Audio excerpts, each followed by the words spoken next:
On va rechercher la variation relative, cette fois-ci, du modèle, non plus puissance, puisque le modèle puissance a été fait auparavant, mais par rapport au modèle exponentiel.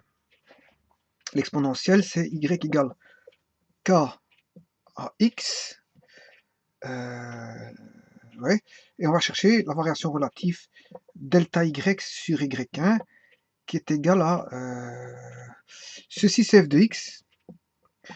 Donc on va d'abord faire la variation absolue, et puis après on regardera par après la variation relative. On va faire la variation absolue, c'est f de x1 plus delta x moins f de x1.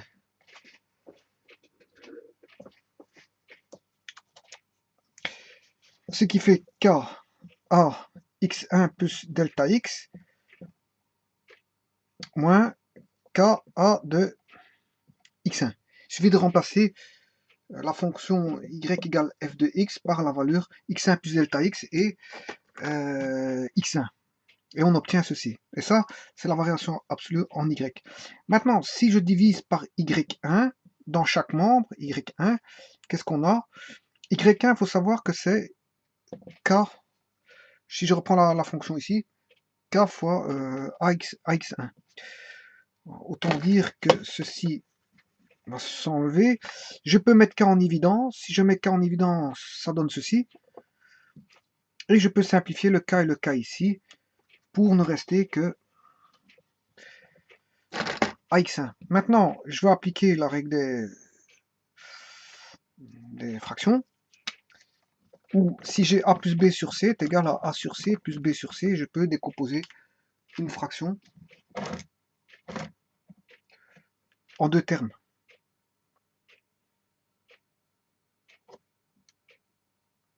C'est ce que je vais faire ici. Donc, je divise ici chaque membre par ax1, ax1, et donc ax1 sur ax1, celui-ci, le terme nous donne 1.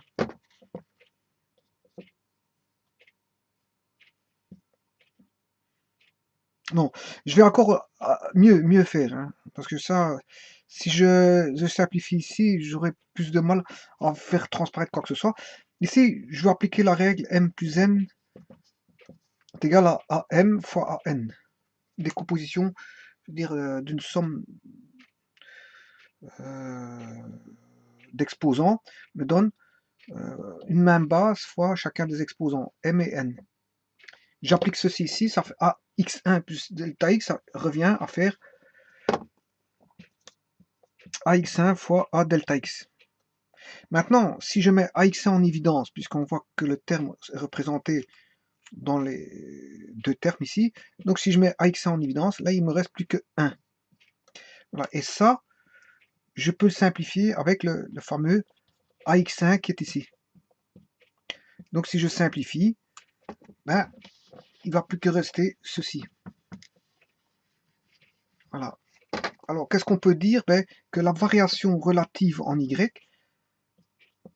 dépend de la variation absolue en x pour le modèle exponentiel de base A, de base quelconque A. Je vous remercie.